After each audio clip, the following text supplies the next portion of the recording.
Have you ever felt like you were living in a gap between what you want and what actually happens?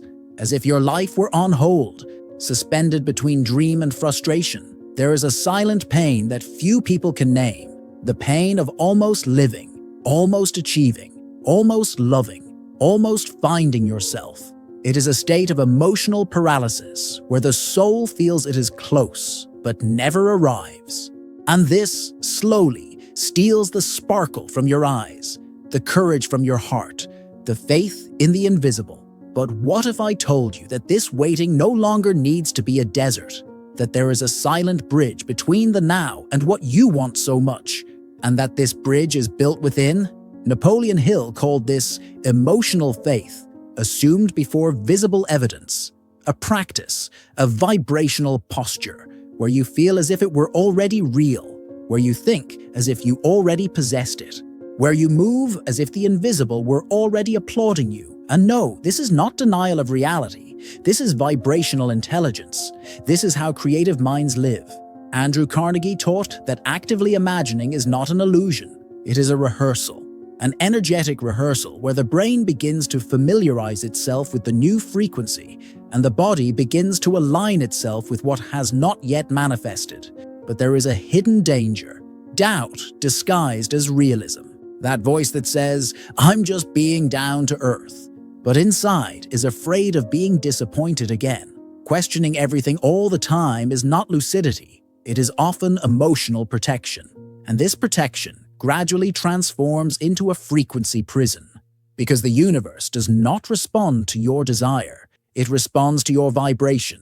And if your vibration is contaminated by fear, hesitation, the need for control, that is what is amplified.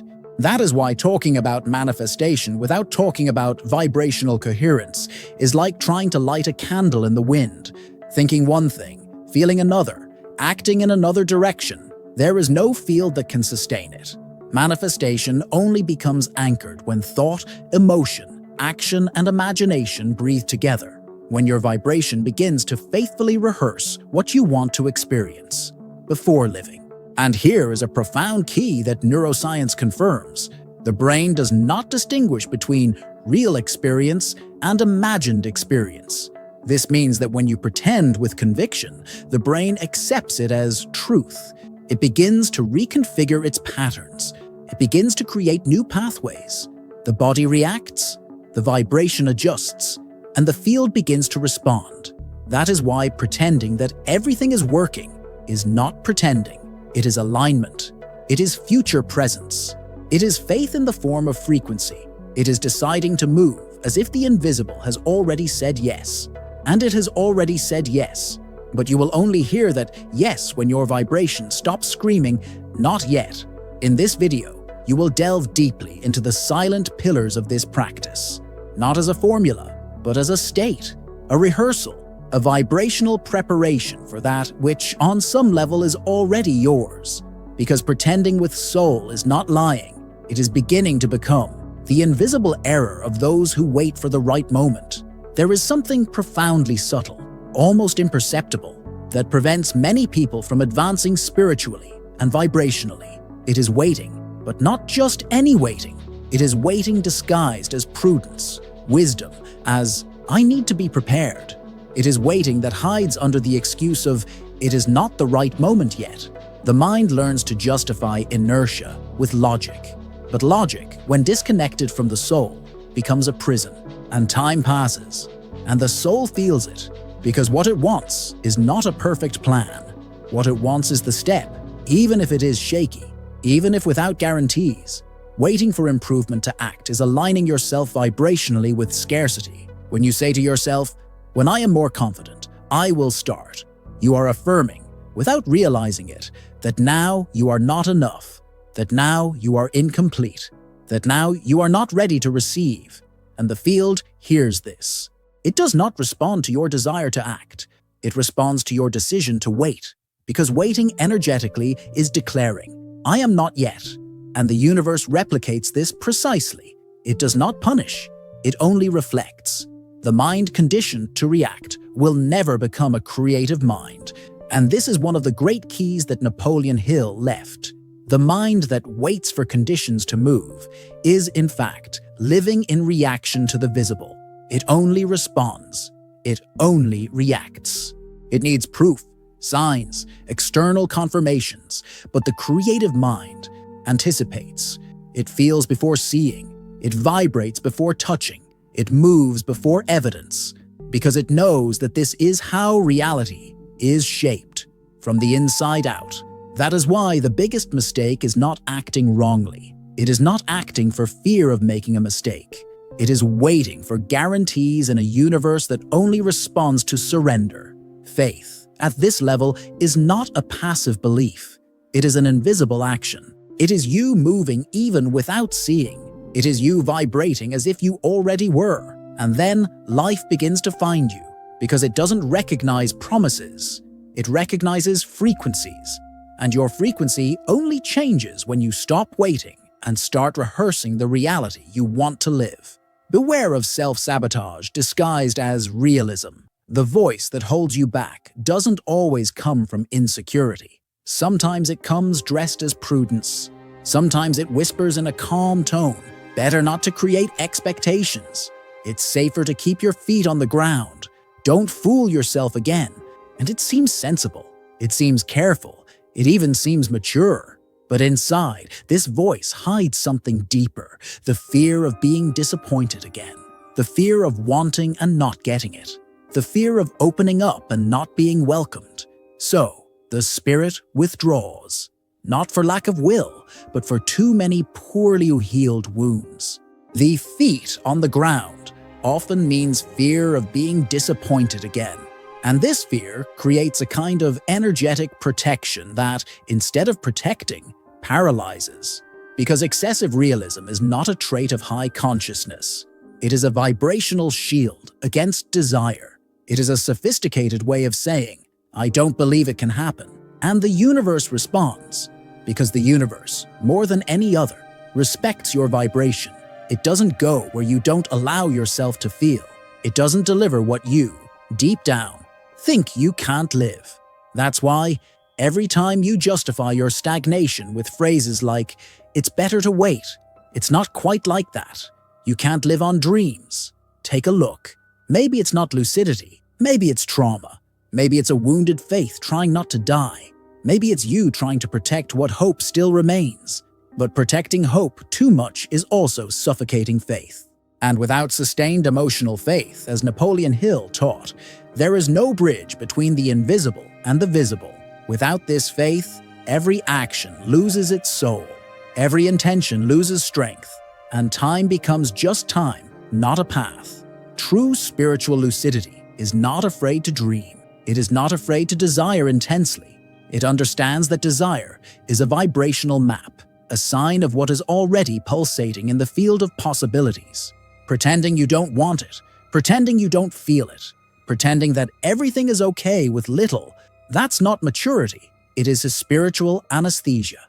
It is conformism disguised as consciousness. And this, over time, makes the soul sick, because the soul was born to expand. And those who do not allow themselves to desire do not allow themselves to flourish. How the brain builds realities based on emotional repetitions. The human mind is moldable. It is not a rigid structure that only stores information. It is a living, plastic field in constant reconfiguration. And what molds it are not only the thoughts that are repeated, but above all the emotions that are repeated. Because it is not the idea that leaves a trace. It is the feeling that accompanies it.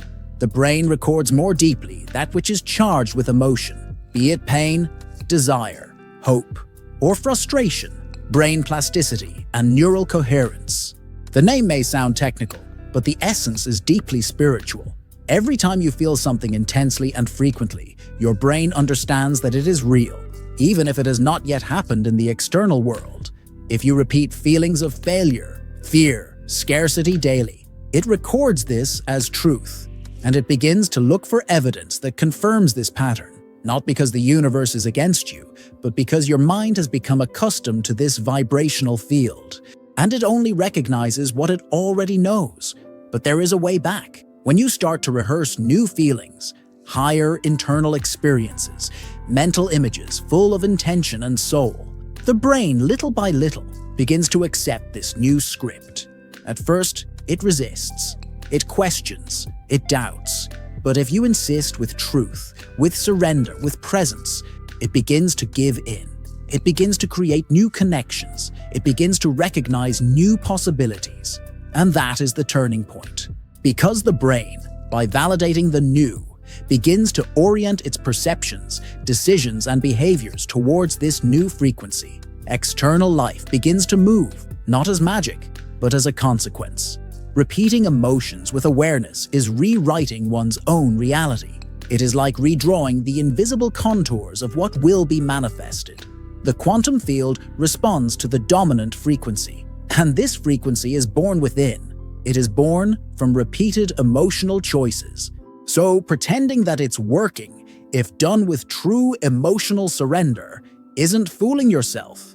It's training your mind to recognize a new normal. It's creating familiarity with a reality that hasn't yet revealed itself, but already pulses somewhere between your desire and your decision to feel. The electromagnetic field of the heart, the power to feel before possessing. Far beyond the rational mind, there is a center of intelligence that is older, more sensitive, more subtle, the heart.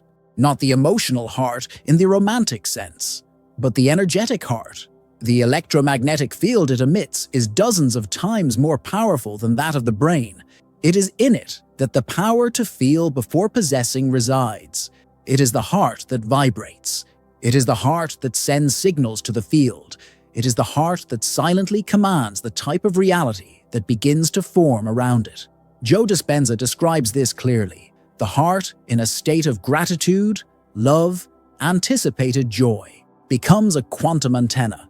It communicates with the field, even before the word, before the action, before the matter. It is as if it were saying to the universe, I am already there. And the universe, consistent with its own laws, begins to reorganize the circumstances. Because the heart emits. It does not ask. It vibrates. It does not wait. It is already experiencing, inside, what is still arriving outside. But this requires emotional courage. Because feeling before possessing seems, to the wounded mind, like a risk. It feels like vulnerability. It feels like exposure, as if you were betting everything on something uncertain. But in fact, it is the opposite. The biggest risk is not feeling. The biggest obstacle is waiting for life to change first, and then allowing yourself to change from within. This is inverting the order of creation. It is like wanting to heat a room without lighting a fire. The heart needs to vibrate first.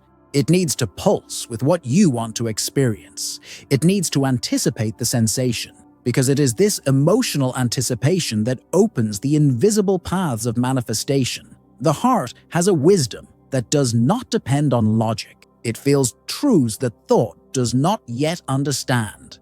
And when you trust this feeling, when you allow it to lead, something changes. You stop looking for signs and start being the sign. You stop waiting for proof and start being living proof that something greater is already in motion. Not in linear time, but in the time of vibration, in the time of the soul, in the time in which everything already is, and the heart knows. It has always known. Hill's mental model. If you can imagine it, you can materialize it. Napoleon Hill did not write about desires in the common sense. He spoke of a psychic, almost sacred force that arises from imagination aligned with emotion. For Hill, imagining was not a daydream. It was a creative act, a vibrational permission, a silent rehearsal where the mind begins to sculpt, in detail and feeling, that which it cannot yet touch, but which, because it exists in the imagination with faith, already begins to exist on the energy plane. Desire only exists because there is already a field of possibility vibrating. Nothing pulses within without a possible counterpart in the field. This deep desire, which returns as a repeated call, is not an accident. It is a vibrational echo. It is the field saying, this is possible, but you need to become compatible. And becoming compatible is not about waiting for it to happen. It is about beginning to imagine with the whole body. It is about visualizing with the senses, with the skin, with the chest. It is about living the scene internally so many times, with so much emotional truth that the brain begins to accept it, and the vibration begins to emit, and the field begins to respond. Hill said that everything begins with a clear idea, sustained by a burning desire. But what many forget is that the burning is not in the strength of wanting, it is in the strength of feeling as if you already have it. Because wanting too much with the emotion of lack creates more lack. But imagining with the emotion of presence creates magnetism. And this magnetism is not a miracle, it is coherence. When you think one thing, feel another, and act in the opposite way, reality disperses. But when you imagine with faith, with constancy, with emotional surrender, you begin to occupy the space of what you desire. You begin to become that. If you can imagine with pure emotion, without doubt, without haste, without self-censorship, you are materializing. Even if you don't see it, even if the world hasn't changed on the outside, it has already changed on the inside. And the inner world is always the first to transform, because the external does not create the internal. The internal is what generates the external. The mind is the brush.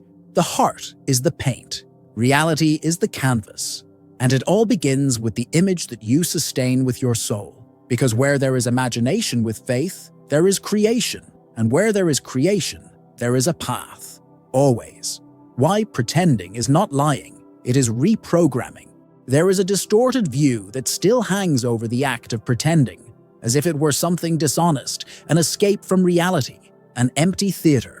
But what if pretending, in this context, is the deepest rehearsal of the being? What if, by pretending with intention and soul, you are in fact training your energy field to sustain the new frequency you wish to live?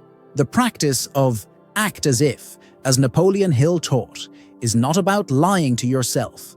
It is about aligning vibration before matter. It is about walking the road of the invisible with the feet of emotion, not with the demands of logic. Pretending that you already are, when you are not yet, is a vibrational decision. It is a silent pact with the universe. It is you saying, with actions and feelings, I authorize myself to live this, even before having proof. It is not denial. It is an affirmation of faith. It is not a lie. It is an energetic rehearsal, because the brain, as we have seen, records what is repeated with emotion. And if you repeat the behaviors, thoughts, and feelings of someone who is already living what they want, then your field begins to recognize it. Your circuits reconfigure themselves, and your vibration changes. And the field, which responds to your vibration and not to your words, begins to organize your life around this new alignment. There is a difference between pretending to escape and pretending to become. The first is escape. The second is preparation. It is training. It is decision. It is future presence. It is building within yourself the space for the new to inhabit. It is walking as if you have already arrived, talking as if you are already living, feeling as if you are already there. Because when you vibrate as if you already are, you begin to move as if you already are. And this internal movement changes everything. Pretending with your soul is one of the most powerful practices of vibrational reprogramming, because you're not trying to convince the world. You are convincing your mind. You are re-educating your field. You are telling each cell, the new reality is already available, and I am worthy of it. And when this is done consistently, with dedication, with true emotion, you are not acting. You are being reborn. You are awakening the version of yourself that already lives it. You are rehearsing your new frequency, and the universe understands, because it has always understood the language of vibration, the vicious cycle of doubt, how the frequency of uncertainty contaminates everything. Doubt has a soft, almost imperceptible sound. It does not shout, it whispers. And that is precisely why so many feed it without realizing it. Doubt disguises itself as logic, caution, common sense. It approaches as protection, but acts as corrosion. Little by little, it weakens desire. It disorganizes vibration. It distorts perception. Doubt contaminates not only what you think, but how you feel, and, more deeply, who you believe you are. Every intention contaminated by anxiety becomes vibrational noise, because the quantum field does not respond to the intensity of your desire, but to the purity of your frequency. And when desire is mixed with fear, urgency, hesitation, what manifests is a confusing, fragmented, unstable reality. It's like trying to send a message through a radio with static. The signal doesn't come through clearly. The universe receives something, but doesn't understand what it is, because doubt scrambles the code. Doubt weakens the signal. A mind that doubts is a divided mind. It's a mind that says yes and no at the same time. And this internal division prevents any coherent creation, because spiritual creation demands unity. Unity between what you think, what you feel, and what you vibrate. Doubt breaks this unity. It sabotages synchrony. It transforms faith into expectation, and expectation into frustration. And frustration, when repeated, becomes internal proof that nothing works. But the truth is that it wasn't the universe that was denying. It was doubt that was blocking. The way out of this cycle is not by trying to eliminate doubt with force. It's by dissolving it with presence. It's by cultivating emotional states where doubt finds no space. Gratitude, silence, active imagination, anticipated emotion. When you dedicate yourself to living the desired reality internally, with beauty, with detail, with dedication, doubt loses its voice, because the vibration of certainty begins to take its place. And when certainty sets in, even without external proof, creation begins, because the field does not require evidence, it demands coherence. And this coherence begins the moment you decide to trust the invisible more than the memories of the past. Emerson's mirror principle. The world does not reflect what you want, but what you are. We live with the impression that the world responds to our desires, that all we need to do is want it intensely for reality to bend. But there is a subtle truth, revealed by Emerson and echoed by all the great masters of consciousness. The world does not give you what you want. It gives you back what you vibrate. It does not respond to your request. It responds to your frequency. And that changes everything. Because no matter how much you desire, if your vibration says otherwise, the field believes it. Life replicates your vibration, not your intention. This is hard to hear, but profoundly liberating. Because from this, you understand that the key is not in asking for more, nor in trying harder. The key is in becoming the kind of presence that naturally attracts what you desire. And this is not about changing behavior on the outside, but about transmuting internal states. Because it is your internal state that draws the contours of what appears out there. It is the mirror that tells the universe, this is what I recognize as familiar. And the universe, like a perfect mirror, delivers more of the same. When you live vibrating scarcity, doubt, lack, or fear, even without wanting to, this is what the world gives you back. And not because you're being punished, but because this is the only frequency that the field recognizes in you. The mirror of reality does not judge. It only reflects. And this is the most demanding and most liberating part of the process. Because to change the reflection, there is no point in fighting it. You need to change the original image, change the vibration, change the basis. And how do you change this? With emotional surrender, with inner silence, with repetition of new images, new sensations, new alignments. It is not about asking for something different. It is about being different. Because when you become different, the reflection changes as a consequence. And life then stops being a sequence of unfulfilled requests and becomes a continuous reflection of your vibrational expansion. You no longer live on attempts. You live on reflections. And the reflection always begins within. Action without aligned emotion generates frustration. There is a deeply rooted belief that acting always brings results. That doing, producing, executing, even in the midst of internal confusion, is a sign of commitment. But what happens when action comes from a misaligned place? When the external movement is not in tune with the internal state? What happens is frustration, repetition of attempts that do not flourish. effort that does not yield, tiredness that does not bear fruit. Because acting without vibrating the right emotion is like planting seeds in dry soil. It is not the act that manifests. It is the state that accompanies it. Producing without being emotionally aligned is planting in infertile soil. The vibration behind the action is what determines its reach. You can perform 1,000 tasks, follow all the steps, meet all the goals. But if inside there is haste, fear, anger, or demand, the field does not respond fully, because the field does not hear words. It feels frequencies, and the frequency that guides your action needs to be one of presence, trust, surrender. Without this, doing becomes just a repetition of empty movement. The universe does not move with your routine. It moves with your coherence.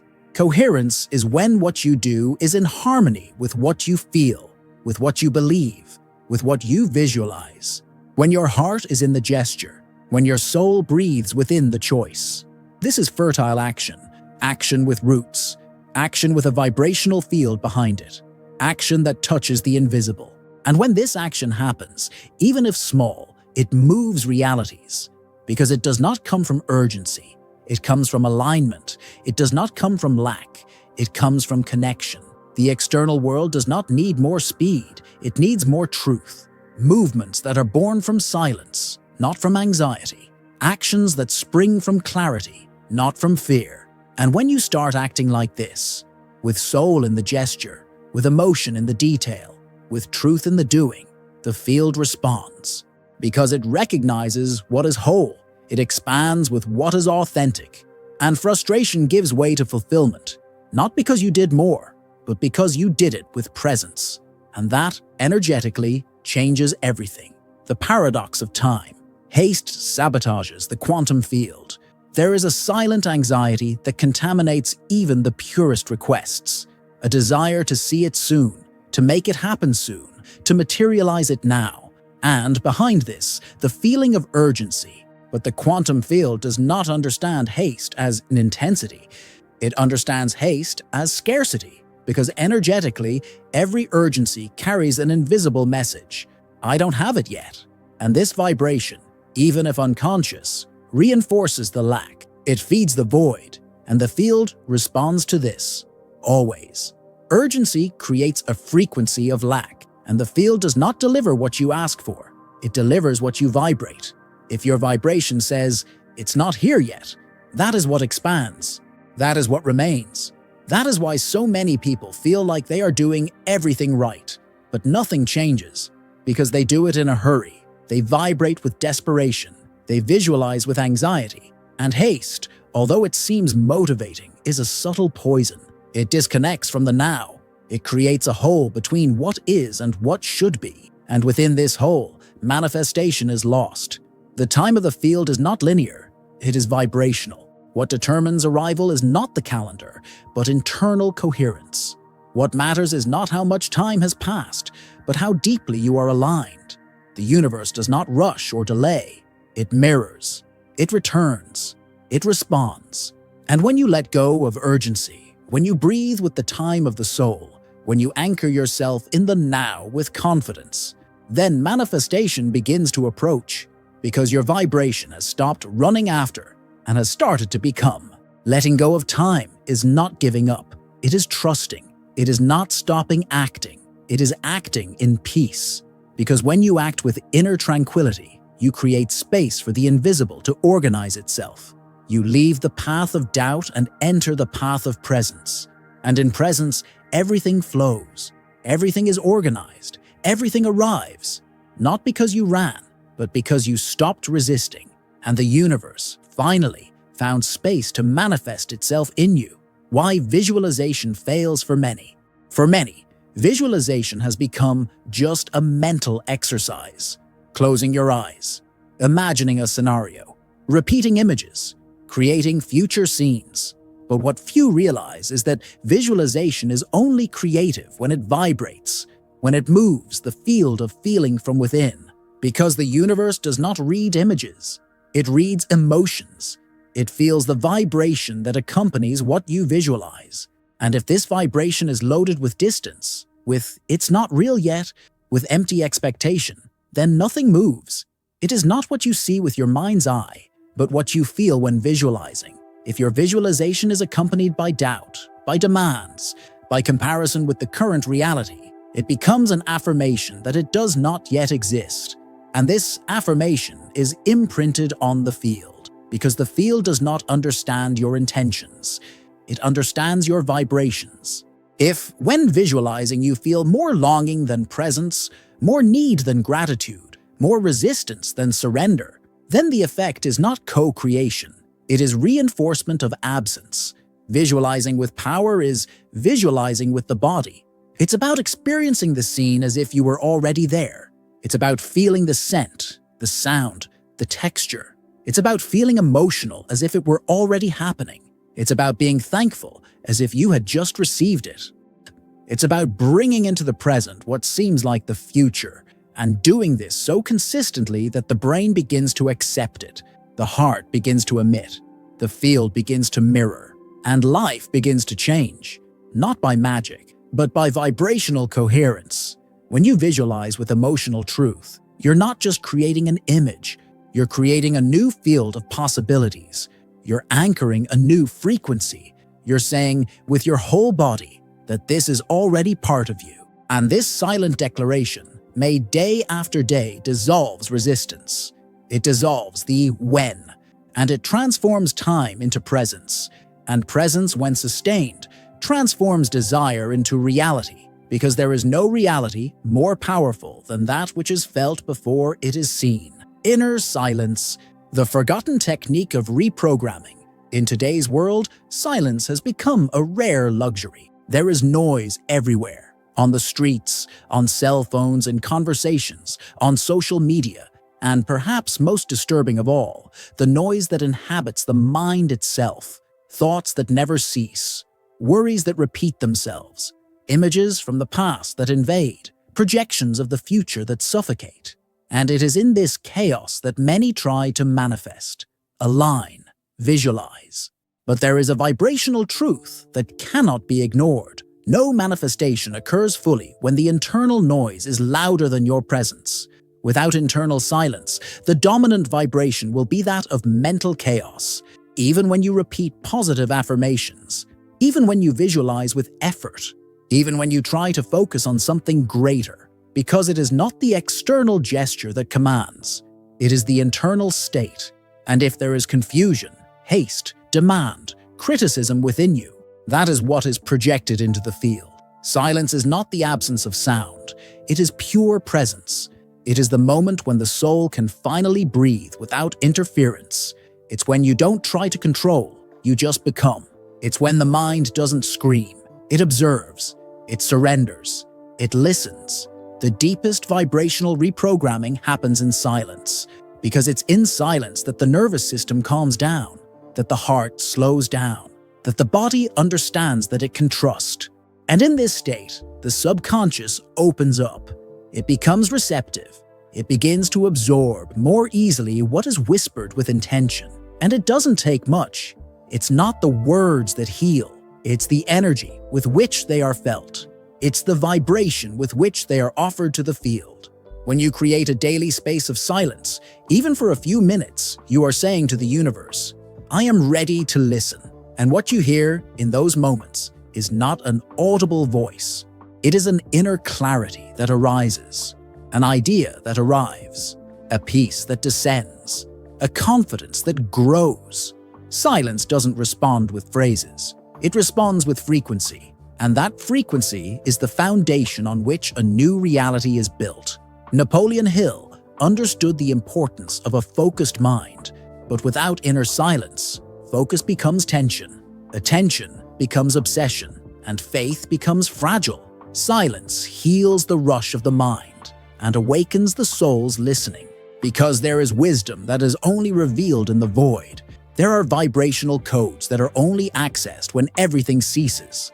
And in that space between one thought and another, you find the bridge between what is and what can be, between the now and the still invisible. Because silence is not absence, it is origin. It is there that everything begins to be remade. From within, with truth, with energy, with light. What Napoleon Hill taught about emotional faith.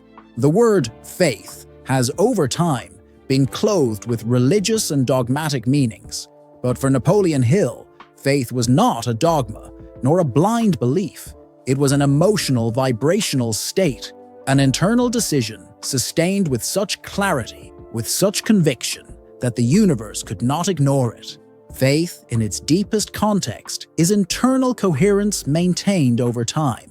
It is a certainty that does not need proof, that does not weaken in the face of circumstances, that does not depend on what the eyes see because it feels before seeing. Faith, as Hill taught, is not waiting passively. It is maintaining the emotion of what has already been accomplished even when everything seems contrary. It is not allowing doubt to create cracks in your vibration. It is sustaining the state of "I already am," even when the signs have not yet arrived. It is walking with steps that have not yet touched the ground, trusting that the ground will form with each step. Because in the vibrational world, one does not build with matter. It is built with intention, with feeling, with emotional persistence. This type of faith is not about praying more. It is about becoming the prayer. It is about being the answer to what you seek. It is about vibrating so authentically to the new reality that it begins to organize itself around you, not by force, but by resonance. Because when your emotion vibrates with truth, the field responds. There is no way it will not respond. The right frequency attracts the corresponding experience, always. And if it has not attracted it yet, it is not because it is wrong. It is because perhaps the frequency is not yet firm. It still oscillates. It is still contaminated by anxiety. It still negotiates with doubt. Emotional faith requires constant presence, not perfection, but constancy. It is choosing every day to reconnect with the feeling of what already is. Even if everything says otherwise, even if the external scenario tries to scream, it will not happen. You breathe, become silent, return to the center and feel it already is. And this repeated choice, this daily return to the vibrational state of the accomplished, is what Hill called mastery of the mind. Because mastering the mind is not about controlling thoughts. It is about guiding emotion to where reality needs to begin. And in this process, time ceases to be the enemy. Circumstances cease to be proof. You stop looking for signs and become the sign. Because when your emotion is the mirror of what you desire, the world has no choice but to reflect it back. And this is not empty mysticism. It is vibrational engineering. It is applied spirituality. It is frequency science. Emotional faith, when sustained, is the invisible bridge between desire and materialization. It does not matter how long it takes. What matters is how much you are willing to vibrate as if it already is. Because it already is. It already exists on some plane. And you are just learning to become worthy of receiving it vibrationally. The metaphor of the invisible artist. Imagine a painter in front of a blank canvas. But unlike conventional artists, he paints in the invisible. His brushes are thoughts. His paints are emotions. His strokes are silent actions made with faith. He works without anyone seeing, without the canvas showing any image yet. To the eyes of others, he seems still, but inside, he is already creating, feeling, rehearsing, vibrating. This painter is you when you decide to live from the inside out, when you accept that the most powerful reality is not yet visible, but already pulsates in the field. You are painting your life on a still, invisible canvas. The paint is your emotion, and each emotion repeated with intention is a layer of color, of form, of vibration that begins to take shape. And when this invisible painting is sufficiently charged with presence, it begins to manifest itself in the physical world. People call this a coincidence, a miracle, a chance. But you know that this reality was already alive inside you long before it was recognized outside. The invisible artist does not seek proof. He trusts the process. He does not rush the strokes. He feels each one because he knows that each emotion he cultivates is part of the work. He understands that haste stains the painting, that doubt erases colors, that fear distorts forms. So he breathes, becomes silent, and returns to his original vibration. He chooses every day to feel the scene as if it already existed. And this choice transforms him, not only because it creates a new reality, but because it reveals who he really is. Someone capable of sustaining beauty without needing to see it. Someone capable of trusting creation before the result. The metaphor of the invisible artist teaches us something sacred, that we are not victims of circumstances. We are creators of the vibration that shapes circumstances, that we are not at the mercy of time. We are at the service of frequency, and that life, however concrete it may seem, is made up of subtle layers, emotional, spiritual, energetic layers. And it is in these layers that reality is shaped, colored, sculpted, created. The visible is only the last part of the process. So, if you still don't see the fruits today, don't think you're standing still. You're painting, you're forming, you're vibrating. And the work you're creating, even if it's invisible now, will be seen by everyone when it's ready to be born. And it will be beautiful, not because it happened quickly, but because it was felt with truth, because it was created with soul, because it was born from someone who knew how to wait with lively emotion, from someone who knew how to be an artist, even in silence, even in the invisible, even when no one else saw what you saw. The domino effect of emotional congruence. There is a silent force that activates the field of possibilities more precisely than any technique, affirmation, or ritual. This force is emotional congruence. The harmony between what you think, what you feel, and what you do.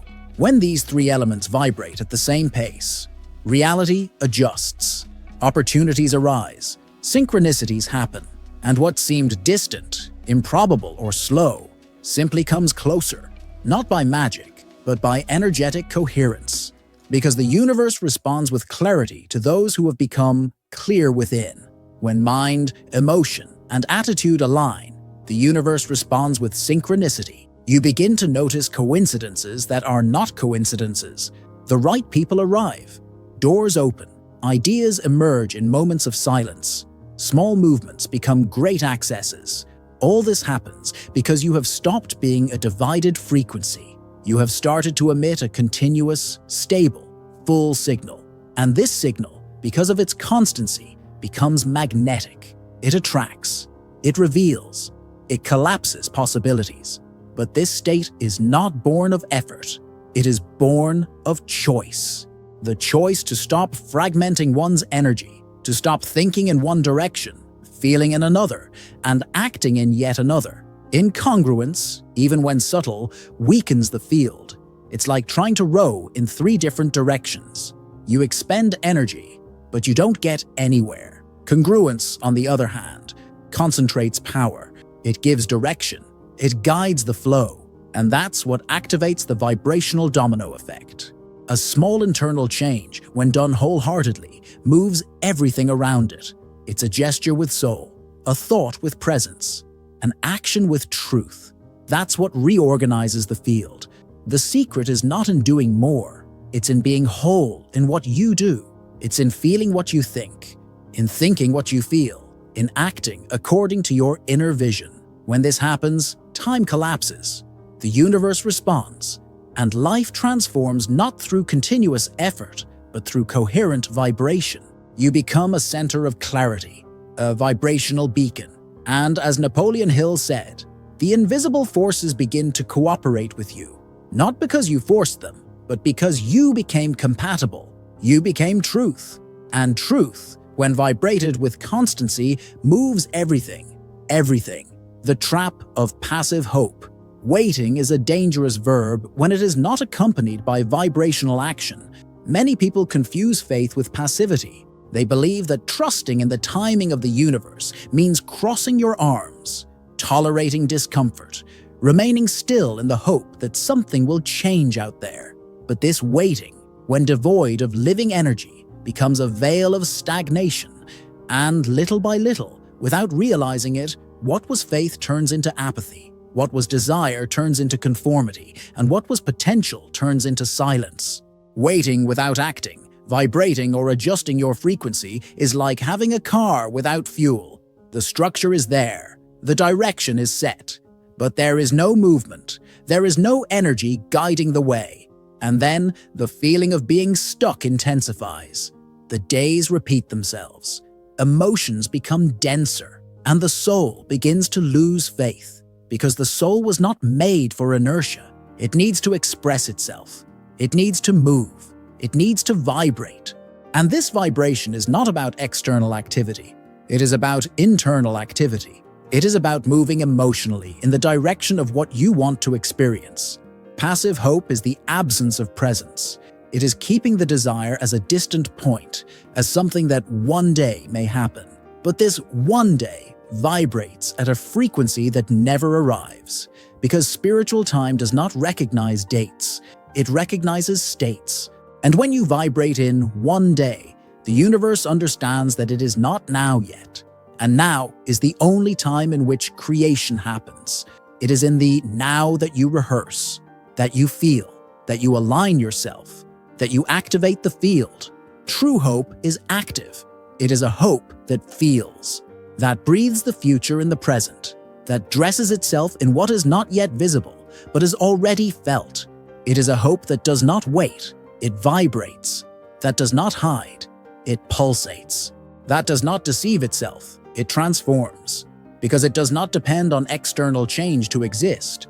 It creates change by becoming change itself. And this is the secret of vibrational manifestation. It is not about waiting. It is about being ready. It's not about wishing. It's about becoming. And when you understand this difference, your posture changes. Your field changes. Your reality changes. Not because everything around you has changed, but because internally you stopped being someone who asks and started being someone who emanates. And the frequency of emanation is always stronger than the frequency of waiting, because whoever emanates already lives. And whoever already lives already is. And the universe can only respond to that which already is. The technique of daily vibrational rehearsal. There is something profoundly sacred in repetition. Not mechanical, empty, automatic repetition, but ritualistic repetition, the kind that carries presence, intention, and energy. It is through repetition that the quantum field begins to be trained. Daily vibrational rehearsal is not a spiritual whim. It is a tool for profound reprogramming. It is the moment when you say to the universe, and even more so to your own energy field, I am willing to become what I desire. 3 minutes a day.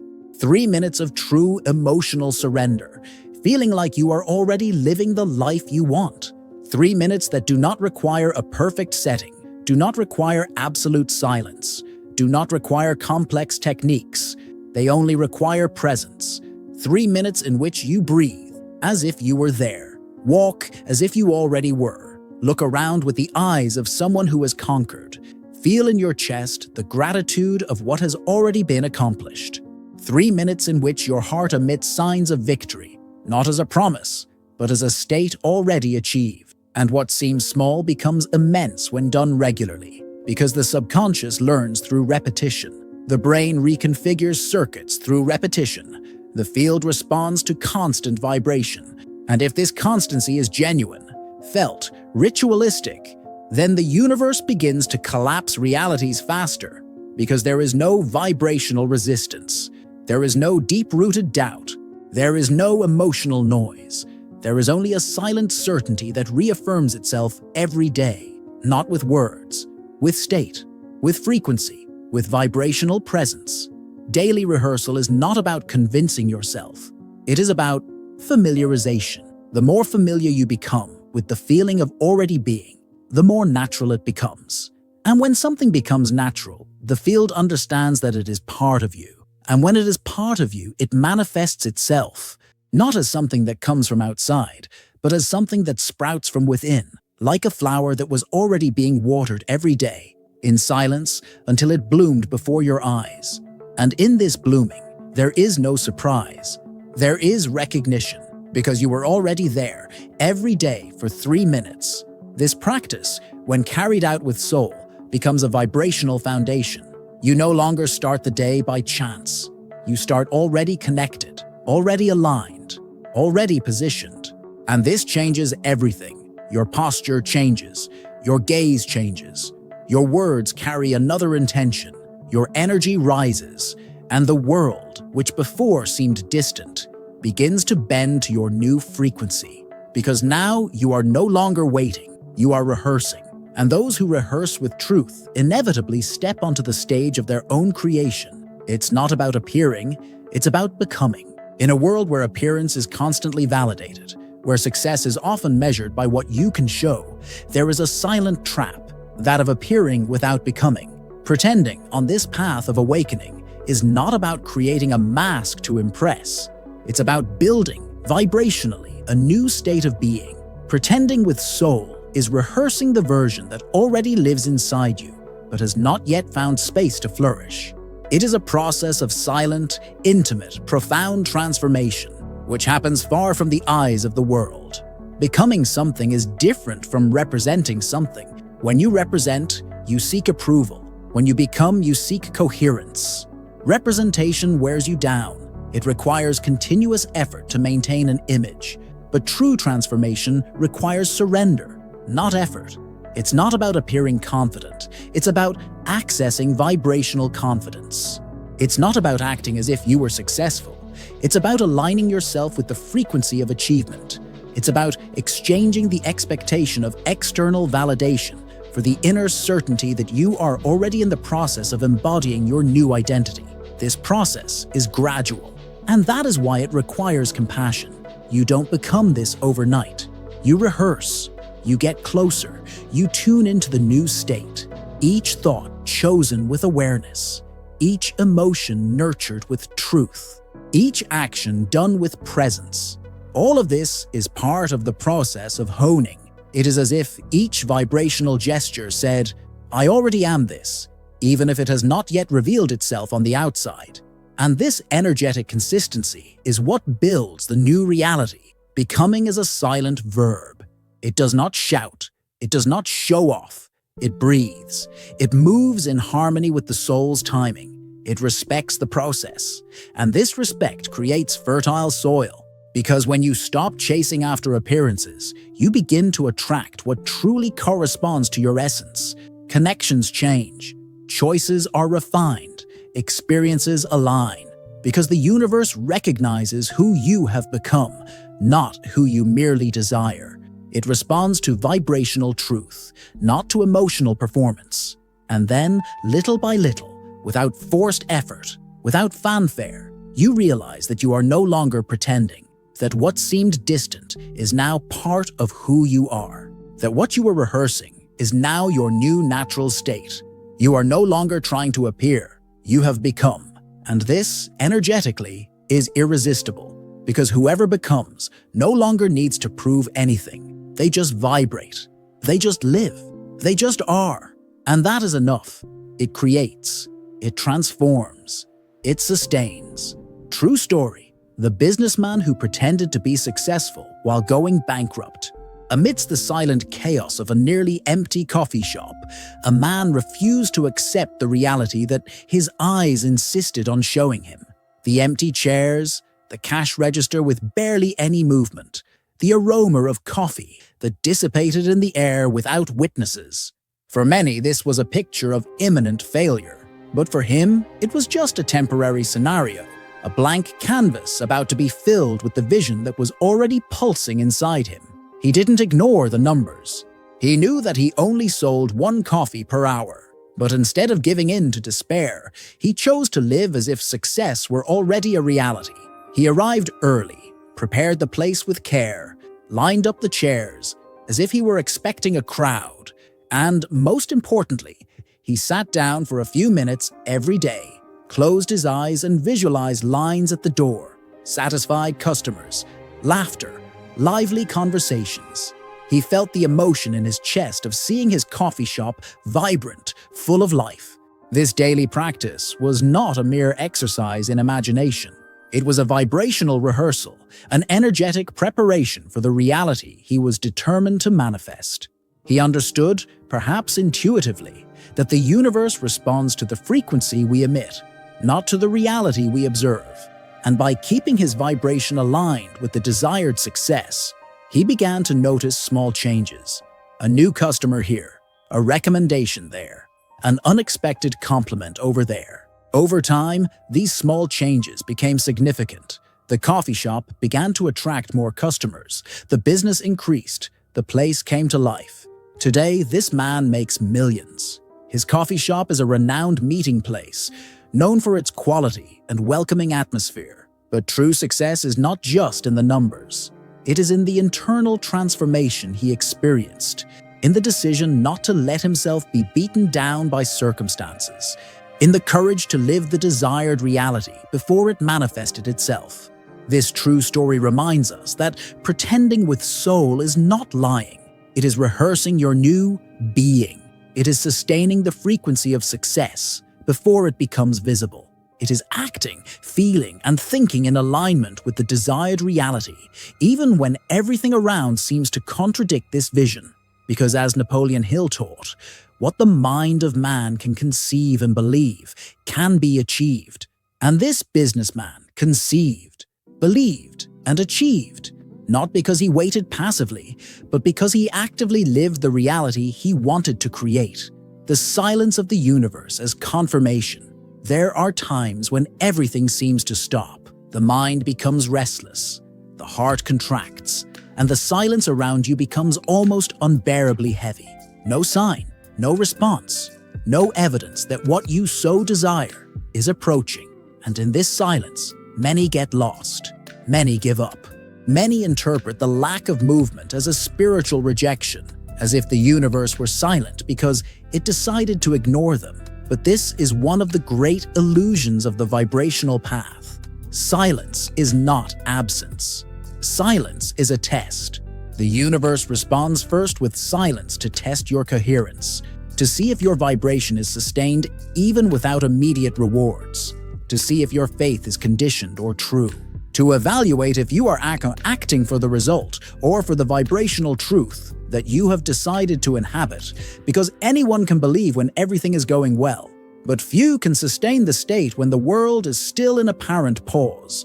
And it is in this sustenance that the field begins to recognize an authentic transmitter, someone who does not need proof to remain on the frequency, someone who trusts the invisible more than they fear silence. This silence is not punishment. It is preparation. It clears the noise of doubt, ego, and the need for control. It fine-tunes perception.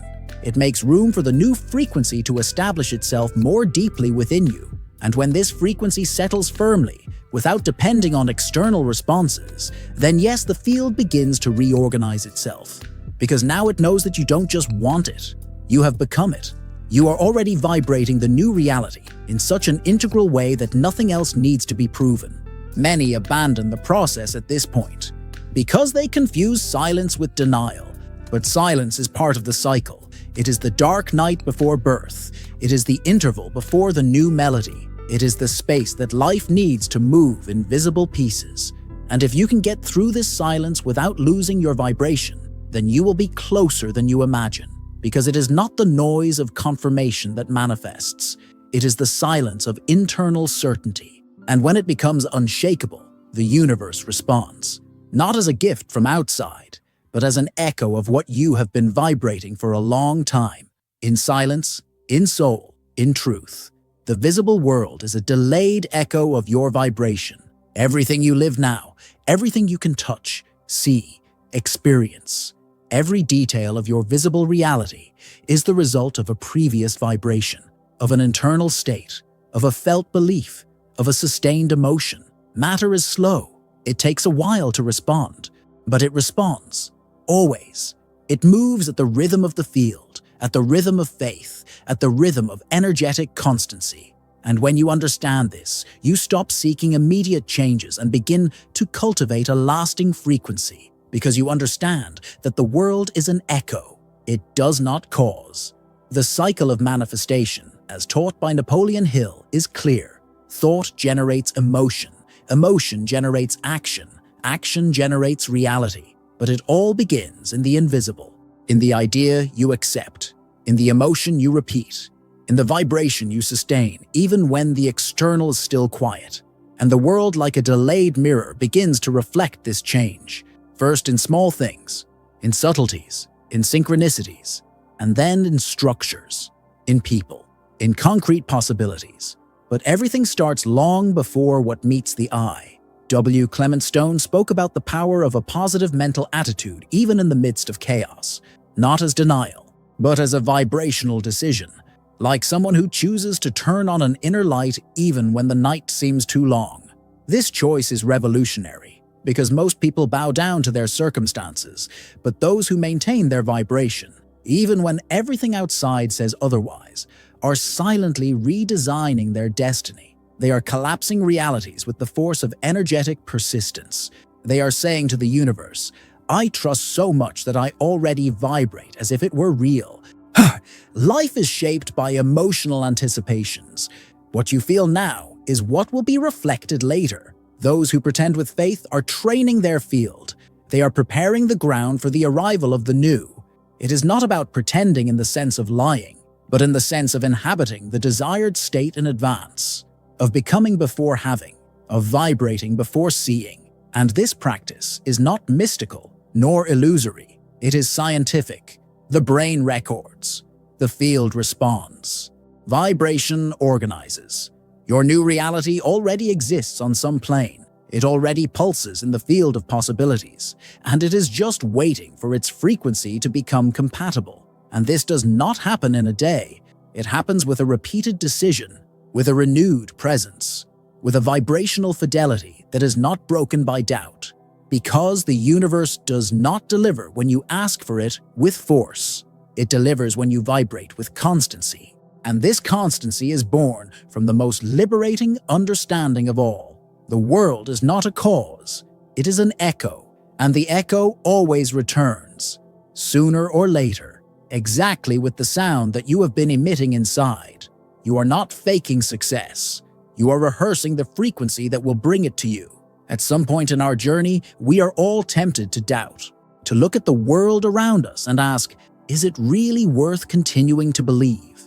And it is at that moment, in that space between what is not yet and what you want so much to be, that vibrational rehearsal becomes more essential, because pretending, in the deepest sense, is not denying the current reality. It is anticipating a new one. It is inhabiting, within, the energy of what you do not yet see, but already feel exists. It is moving with the vibration of someone who knows they are on the right path, even without signs indicating it. You are not faking to seem like someone. You are rehearsing to become someone. You are tuning your frequency to the future that is already pulsating within you. You are repeating gestures, emotions, thoughts, not out of self-deception, but out of realignment. Every time you act with courage, even when you are afraid. Every time you choose to trust, even when you are in doubt. Every time you give thanks for what has not yet arrived. You are teaching the universe who you are determined to be. And this is powerful, because you don't need to convince the world. You need to convince yourself, convince your field, convince your vibration that you already are, that you already live, that you have already arrived. When this conviction becomes stronger than the facts change, reality gives way, time bends, circumstances reconfigure themselves, and what was distant comes closer, because you have already become compatible, because you were already living it before you lived it. Most people wait to see to believe, but creators live to see. They vibrate to live. They feel to collapse. And this is the secret hidden in the deepest teachings of Hill, of Dispenza, of so many masters of consciousness. Reality does not obey. It molds itself. It reorganizes itself in the face of the constancy of your energy. And your energy becomes coherent when you choose to truly rehearse the life you desire. So, don't criticize yourself for still being on the path. Don't judge yourself for not having arrived yet. What you are doing is more than enough. You are rehearsing the new. You are vibrating the invisible. You are creating, with each conscious breath, a field of real possibilities. And this field is listening. It is feeling. It is setting the stage. Because success, fulfillment, love, healing, all of this is already on its way. but not as magic, as a response to your frequency, a response to your rehearsal, a response to your silent decision not to appear, but to become, for real, from within, and forever. The visible world is a delayed echo of your vibration. Everything that has been shared so far is not just theory, it is an invitation, a subtle reminder that your external reality is always one step behind your internal vibration, that the world you live in today is the exact reflection of the frequency you sustained yesterday, last week, last month, and that, from now on, you can consciously decide to change this reflection, not by force, but by vibration, by sacred repetition, by sustained feeling. Napoleon Hill described the cycle of manifestation with precision: thought, emotion, action, materialization. But between each stage, there is something that is not taught in books. There is silent surrender, vibrational fidelity, the choice to remain whole, even in the void. And it is in this interval that true transformation happens. When you remain vibrating even without reward, when you decide to continue even without signs, when you rehearse the new version of yourself until it becomes you. W. Clement Stone spoke of the power of a positive mental attitude even in the midst of chaos. And this attitude is not a forced smile. It is an inner core that does not break. It is an emotional faith that does not depend on proof. It is a trust in the invisible that transforms the visible, slowly, inevitably. Because everything that you already feel intensely today will be what you will experience with reality tomorrow. None of this is magic. It is vibrational science. The brain records, the body emits, the field responds. And it all begins with a decision to sustain the frequency of what has not yet arrived. Because what has not yet arrived is only waiting for you to become capable of receiving it, not on the logical plane, on the vibrational plane, on the plane in which everything already is. And this plane is accessed not with haste, but with presence. You are not faking success. You are rehearsing the vibration that will bring it to you. And as long as this vibration is felt consistently, as long as your faith is stronger than your fear, as long as your emotion is greater than your doubt, manifestation will no longer be a possibility. It will only be a matter of time. And this time is dissolving now, at this very moment, in your decision to be, to align, to vibrate, to trust. Because those who truly trust already vibrate like those who have arrived. If this message touched your field, write silently or out loud, "I am rehearsing the frequency of my new reality." And feel it. Feel it as if it were real, because deep down, it already is.